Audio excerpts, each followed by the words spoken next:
Becky Lynch surprise return at SummerSlam to win the SmackDown Women's Championship from Bianca Belair in seconds. Brock Lesnar returns at SummerSlam as well to confront Roman Reigns to close the show. Find out my thoughts on that and everything else during SummerSlam 2021 as I give my review here on SCW.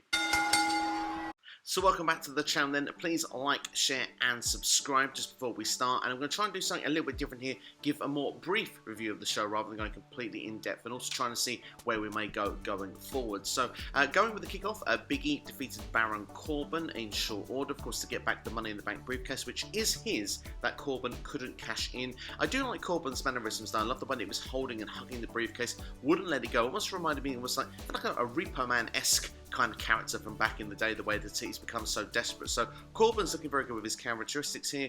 Big E, of course, finally has the Money in the Bank back in his possession, winning with a big ending. And yeah, this was okay to kick off the show as the stadium was filling up, and hopefully going forward these two can go into completely separate, different directions. Big E maybe can concentrate where he's looking to cash in on, and Baron Corbin can go with a different method to be more desperate, looking to try and get some of his fortune back.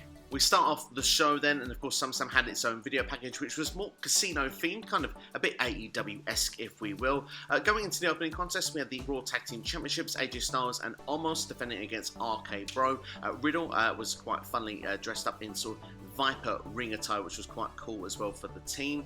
This was okay as sort of open. It kind of felt like old school pay-per-view-esque. It didn't really have so much time. It kind of got to the point very quickly. As we got to the closing sequence of the match, Omos actually went straight into the turnbuckle on the outside, which actually ruled him out for the remainder of the match. AJ Styles actually coming over the top rope in the moonsault fashion to a reverse DDT on Riddle. This looked absolutely fantastic. As AJ went to do the phenomenal forearm as he went to go back into the ring on Randy Orton, this was missed. Then was a counter from Randy's power slam. We saw a roll-up attempt from AJ Styles, and not long afterwards an RKO. And of course, as expected, RK-Bro becoming the new Raw Tag Team Champions and embracing that RK-Bro as well. Finally, both celebrating in the ring together, doing their poses at the same time. This is quite a cool moment to see. AJ Styles losing clean here as well. I'm glad the breakup of the tag team of AJ and Omos hasn't happened yet. If it was my personal choice, I would actually keep them right now as a duo for now. So I don't think Omos is quite ready to go on his own, actually. I would have AJ, though, go back in as a singles competitor,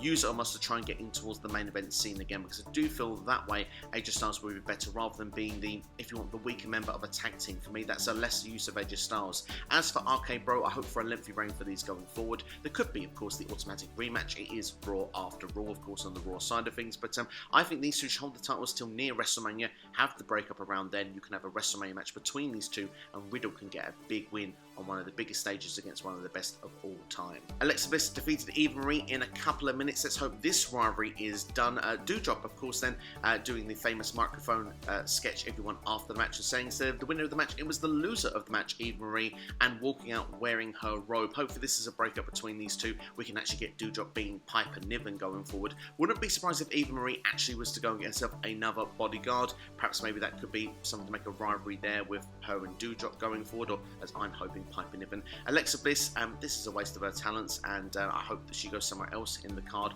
Perhaps maybe a feud with Nikki Cross. Maybe that could have a fun dynamic between those two. But as people probably watching the channel are well aware, I'm not such a big fan with the current Alexa Bliss direction with the Lily doll.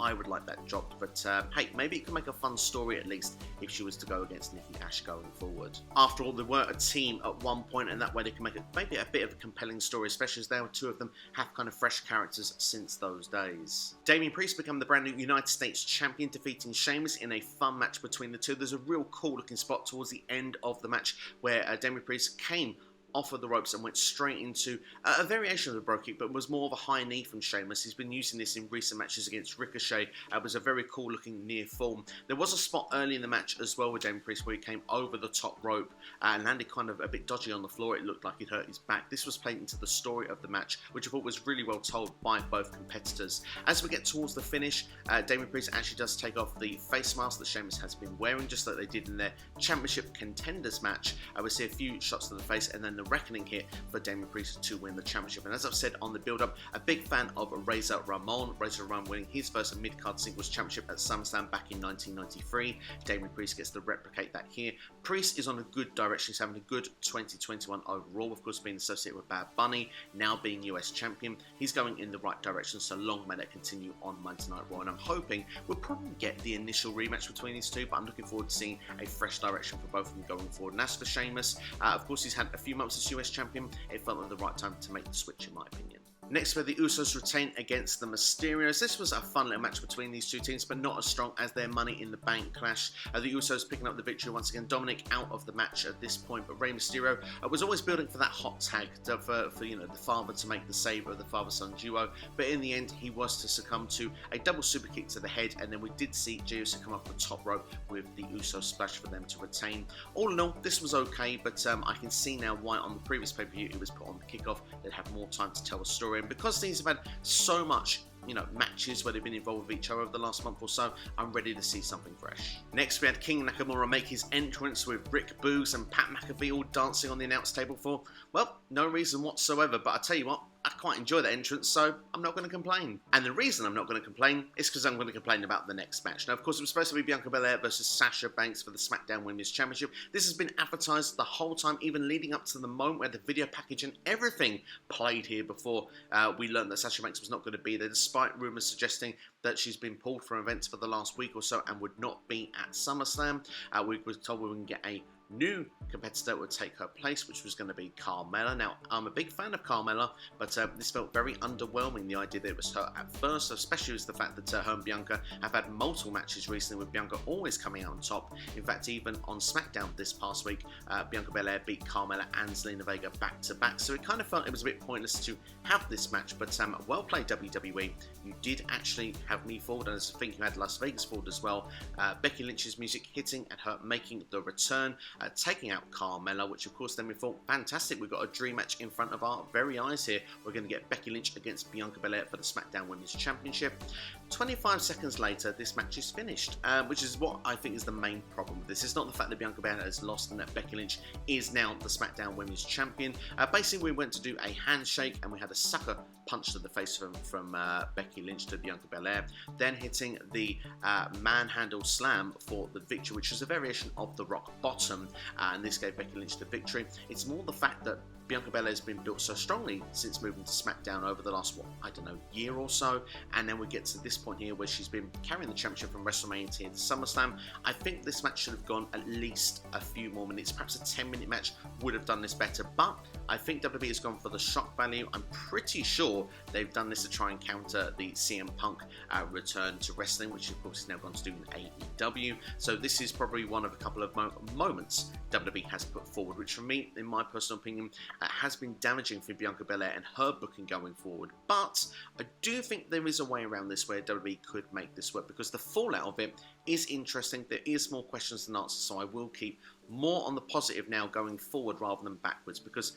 let's be fair, Bianca Belair will try to get her revenge on Becky Lynch. I'm pretty sure she was unaware of who she was going to be facing. She thought she was facing Sasha Banks, and particularly Becky Lynch giving that sucker punch there as well. Is this an idea that Becky Lynch could become back and turning heel? Of course, though, she was probably one of the best merchandise sellers before actually going away to become a mum as well. So will it be a Bianca Belair heel turn that's going to go forward? I'll have to wait and see what's going to happen. It could be very interesting. And let's not forget Sasha Banks as well. Not just perhaps a singles rematch with Becky and Bianca, maybe a triple threat is in our future as well. So like I say, more questions than answers. So for that, I'm very intrigued. And sometimes it's good to have a story, it's good to have a narrative with something to look forward to and a reason to tune in the next show. I'm pretty sure that will be helpful for the SmackDown brand, and it's big indeed that Becky Lynch has returned, but I do feel that perhaps maybe the motivation to do so here for me is what I have a bit of a sour taste in my mouth. Perhaps it's meant to counter another company and another superstar's return, which I don't think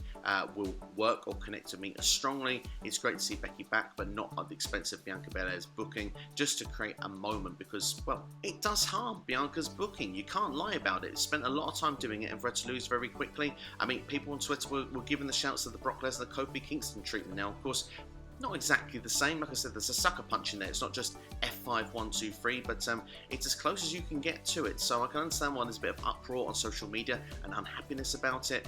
Let's see what it can lead to next, because long term, if Bianca Belair can beat Becky Lynch and get the belt back, there is an argument that she could be a bigger star down the line, even this is more of a stopgap than what she's done now. She's done a good job as SmackDown Women's Champion on her first reign, and if she was to keep the belt for, say, I don't know, another 3 to 6 months, people might get bored, so she's back on the chase again. So this could actually maybe do more good than harm in the long term, but in the short term right now, it still leaves a bit of a sour taste. Tamyra, Mensah-Stook and Gable Stevenson were honoured next by WWE. Of course, both were gold medalists for USA at the Olympics. And of course, there's been lots of rumours that Gable Stevenson's future could be in WWE. Certainly looked quite comfortable out there with the audience. So let's see if there's anything that could be with that going forward. It certainly could be exciting. It'll be another Kurt Angle on their hands. If he's got the character side down, he certainly looks very good at what he does. So yeah, let's see what happens. Drew McIntyre and Jinder Mahal have wanted to have that big pay-per-view match with each other. Unfortunately, this lasted about 4 minutes. It's felt like an enhanced match, to be honest. Drew McIntyre looked very strong. One thing I noticed, though, the crowd were very pro Drew McIntyre, were very supportive of him. It shows it was the right move to take him out of the championship picture for right now. We'll have to see what the future direction will be. But for these, probably rematches will happen. But I don't see how you can justify one when Drew wins so strongly on pay-per-view. To this point, the women's matches on the show had gone less than 4 minutes. Thank God we had the Raw Women's Championship match to change that next now. We had Nikki A.S.H against Charlotte Flair and Rhea Ripley in a triple threat match for the Raw Women's Championship. Solid match between the three ladies. Really enjoyed this. I think Nikki A.S.H probably had her strongest outing as Raw Women's Champion, but unfortunately it wasn't to be. Some of the key moments of the match, Rhea Ripley went sort of back body dropped over the top rope, landed on the floor on both of her legs, but it looked like she was sending the leg for the rest of the match. Charlotte Flair did a fantastic corkscrew moonsault from the top on both of the ladies to the floor, actually going between Nikki A.S.H and it was between Charlotte Flair and the barricade. It was a vicious looking spot, and to be honest, I think it looks more impactful than Charlotte's moonsault. Actually, I hope she does more of this corkscrew moonsault going forward. We had then where Charlotte Flair had Rhea Ripley in the figure eight in the middle of the ring, concentrating on that leg, but of course Nikki A.S.H was to break this up. Nikki A.S.H then went for her finishing move right now, which seems to be flying off the top rope with a high cross body. She missed this, she was then put in the figure eight herself, and Nikki A.S.H is no longer Raw Women's Champion, tapping out to Charlotte Flair. Now Charlotte Flair, Women's Champion once again. Of course, they want to get her to the Magic 16 as well. I didn't expect Rhea Ripley to be in the finish of this match, so I suppose it keeps her protected despite not winning. Nikki A.S.H hasn't really had the strongest reign as Raw Women's Champion, to be honest. I do think it's probably the most poorly booked since Rey Mysterio as the World Heavyweight Champion back in 2006. I hope she doesn't become a jobber at this point and her character's not seen as over by Vince McMahon or the Raw creative team, because they have tried to build a new star going forward. I am happy though that she got that big SummerSlam match. That must be pretty cool, even despite a losing effort and losing the championship, to be on a major Big Four pay-per-view after, you know, not really even being on Raw for so long. So let's hope that the character isn't completely finished in WWE's eyes. I think that for Nikki A.S.H there certainly is a lot of potential, and who knows, she may even get a rematch after Charlotte Flair, because I'm not quite sure what the direction of her will be next, but it's going to be interesting to see what does happen next with the Raw Women's Championship, and of course with its new champion, Charlotte Flair. Edge and Seth Rollins had one of the matches of the night. I really enjoyed the story with this match, even down to the entrances where Edge has to find this inside this new brutal streak of him to actually overcome Seth Rollins, going back to his old Brood character, even using that as part of the entrance was a very cool looking visual, then actually, you know, transforming into his current gimmick, of course, of the Rated R Superstar with his, you know, Metalingus theme song as he comes to the ring. A lot of attention was put on Edge's neck and, of course, avoiding the curb stomp. Edge actually bringing back such moves as well as the Education, not the Educator, Michael Cole, get it right. And we see a crossface as well where Seth was, you know, refusing to tap out, to the point that Edge actually then smashing his face into the canvas multiple times to then use a crossface sleeper holder for the tap out victory. I was surprised Edge got the victory here on pay-per-view, but this was a great solid match nonetheless. I do think that this feud isn't done at this point, and they did tell a terrific story throughout the match here. Many good near falls as well. Like I said, the focus on Edge's neck as well. A few wincing moments, particularly, especially when the patented superplex from Seth Rollins from the top rope, then going into the Falcon Arrow afterwards. I think this will continue to Extreme Rules. I think that's where we'll get a stipulation to the match, and I think Seth will get his victory back. And at this point, then I think that Seth Rollins then probably will move further on up the card, and that will then transition Edge maybe to a draft move either to Raw or to a a new feud going forward. But this certainly feels it's got more mileage left in it. I look forward to seeing where they go next. A couple of quick announcements through the evening. We learned, of course, WWE 2K22 is going to be released in March instead of October. Well, if they get it right, I don't mind waiting a bit longer. As well as that, we know Crown Jewel will be returning as well, the Saudi Arabia show, which of course is expected in October. And as well as that, we know that Money in the Bank will be back in Las Vegas in this exact same stadium as well next year on the July 4th weekend. So yeah, big stadium feel it's going to be for Money in the Bank next year. Obviously, treating these pay-per-views and trying to get as many people to these shows as possible. I think Money in the Bank, it kind of is almost like a big five now in the pay-per-view schedule every year.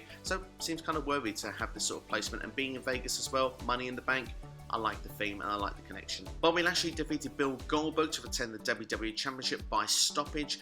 Goldberg's leg was hurt and it was actually rammed into the outside ring post multiple times by Lashley. After the match here as well, we saw that Goldberg's son actually tried to make the save after Bobby Lashley was attacking Goldberg with a steel chair on that leg multiple times. This led to the hurt lock being put on Goldberg's son, which of course then got an immediate instant reaction from MVP saying there was no way to tell it was Goldberg's son making that save. It could have been anyone. That's why the hurt lock was put on. You see Goldberg was really upset by this. Probably another match between these two will happen going forward. This of course will probably write Goldberg off in the initial short term.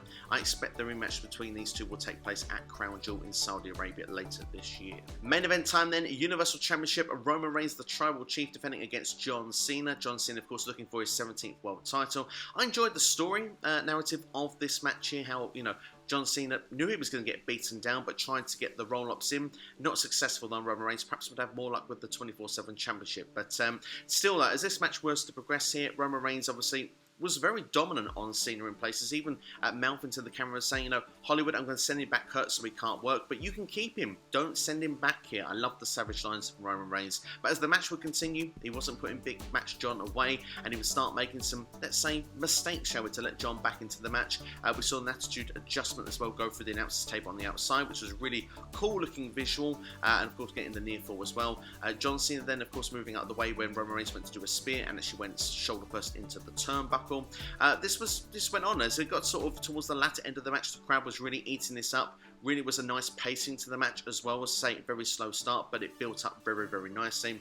But as we got towards the end of the match, John Cena looking to try and do Roman Reigns' spear against him, but of course this wasn't successful. Roman Reigns then a couple of minutes later was to actually hit the spear of his own and then pick up the 1-2-3 to retain. Of course, Roman Reigns had said before the match that if he was to lose, he would leave WWE. In my personal opinion, this was said after the Baby Predictions video. I think it made the result all the more obvious. If there was any doubt in your mind at all, that was taken away, knowing that if Roman was to lose, he would leave WWE. So that was a bit of a silly stipulation. It kind of, that took a little bit away of believing anything, because of course, when there'd been some few shocks and surprises through the night, if the idea that John Cena had won this match would come into your brain, well, then Roman would have to leave, and that definitely was never going to happen. So, but of course, I suppose the main talking point of this will be the aftermath of this match. Brock Lesnar making his return, of course, with his ponytail and all there.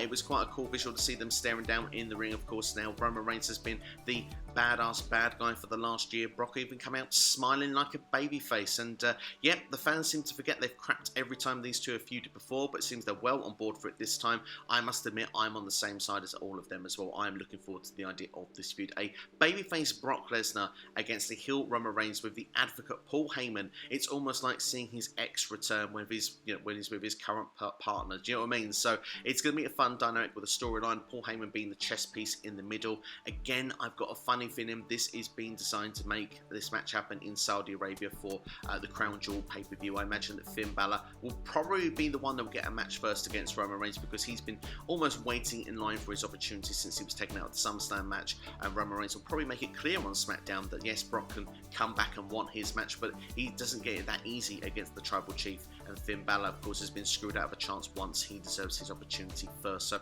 I think Finn Balor will get the match at Extreme Rules. I think Brock Lesnar will get his appearance and his title shot at the Crown Jewel pay-per-view later this year. And hopefully at some point in the future, now Brock Lesnar's back, it's more than one match he's signed for. Let's hope that we do get Bobby Lashley versus Brock Lesnar at some point in the future, maybe at WrestleMania next year. But Brock's return, just like Becky, was a big surprise, and I must say that it did add something into the end of the show. Yes, it's a moment here, probably again trying to counter what happened on AEW on Rampage the night before. Of course, it's not going to match, but I tell you what, it is a great time to be a wrestling fan. So many of the big names are returning. Even if the Becky Lynch one probably wasn't the best best well handled in my personal opinion. I am excited to see what's going to go forward with all of these names and how they're going to fit onto television going forward. SmackDown has definitely strengthened its ranks anyway on the roster there with the addition of Becky Lynch and Brock Lesnar. It'll be interesting what they're going to do for Monday Night Raw as well, because it feels like that's the show at the moment, in my opinion, that needs the more star power. But perhaps this builds towards the draft later in the year, and perhaps we'll see a few movers and shakers going forward to actually even out both of the shows. But enough about that, let's get my final thoughts and rating of this pay-per-view out of 10. I'm going to give SummerSlam, well, let's give it a 6, shall we? I think it was an okay pay-per-view, average at best. It was a long pay-per-view, 4 hours long. That's not including the kickoff and the kickoff match as well. So if you want to have the kickoff match on top of it, you're probably looking around 4 hours and 10 minutes to 15 minutes. So it's a long show, but what I would say is there are some surprising moments. There are a few good matches in there as well. Like I say, I enjoyed Edge versus Seth Rollins in particular. I enjoyed the main event of Roman Reigns and John Cena. I do think Damien Priest, Sheamus, as well as the opener were solid encounters, along with the Raw Women's Championship. Those are the matches I'd recommend to go and watch if you did not have time to go and watch everything. But that's all from me anyway. Let me know your thoughts of SummerSlam 2021 in the comment section below. I look forward to interacting with you. Please like, share and subscribe as well to the channel. Remember, NXT TakeOver 36 is this evening. Predictions available on the channel for you right now, and I look to drop a quick review for you tomorrow as well. But that's all from me anyway. Thank you for watching. Have yourselves a great day. You've been watching SCW here on YouTube. All the best.